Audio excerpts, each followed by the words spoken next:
might be one of the weirdest DIYs I've ever done. I was kind of challenged to do this because I made another Pokeball costume that you may have seen a couple weeks ago, and someone asked me to, why don't you make a massive one and look like a real Pokeball? And I was like, challenge accepted. So that is what this DIY is all about, and I really have nothing else much more to say about this DIY except for it was hilarious to film the very ending and running around in this big costume. So let's just jump right into it, and I'm going to show you how you can basically become a massive Pokeball for Halloween. To create this giant Pokeball costume, what you're going to need is a big balloon that I found in my local dollar store, one of those ones that you need to keep punching and people used to always have at their birthday parties. So use one of those balloons and basically just paper mache it a billion times. Okay, maybe not a billion times because that would take you forever, but I at least did 4 layers doing horizontal lines and then vertical just to give it a little more sturdiness. And I suggest using the flour to water ratio for the paper mache over using a glue, as I actually found this being a lot more sturdier because I ran out of glue actually, so I started using flour in the end and it actually ended up better. So that's a really good tidbit, so use flour over glue for your paper mache mix.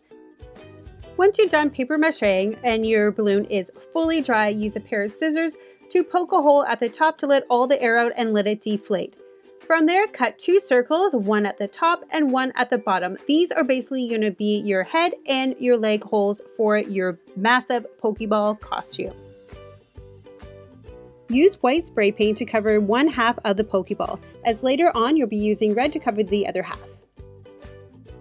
Use some black duct tape to create a line down the middle of your Pokeball. Then you want to use red spray paint to cover the other half of your Pokeball. Remember that the red will be the top of your ball and the white will be the bottom.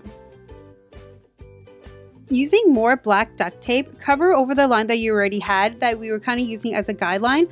And I created 2 more lines, one on the left, one on the right of the line we already created, as this will cover any excess white or red spray paint that may have gone to the other side.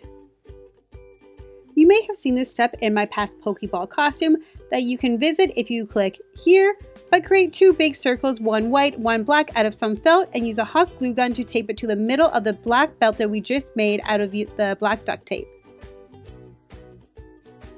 Last but not least, use a hole puncher to create 4 holes, 2 at the front, 2 on the back, and string some red thread through these. This will create 2 straps on either side that will support the Pokeball over your body while you party all night.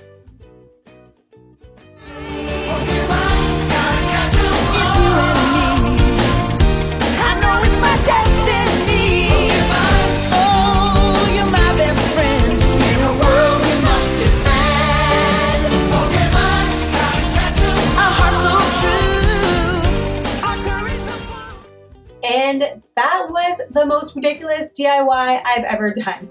I hope you guys liked it and I didn't make too much of a fool of myself, which I'm sure I did, but whatever, it was hilarious to do and it was a little hard to make with all the paper mache, but if you got some time and patience, you can certainly do it. But let me know in the comments below what you thought of this DIY, if you're actually going to try it, or maybe you're going to paper mache something else for Halloween. So let me know in the comments below, and as always, give this video a big thumbs up and subscribe to my channel because I'll be back next week with more DIYs and fashion hauls. Thanks for watching, guys. Bye.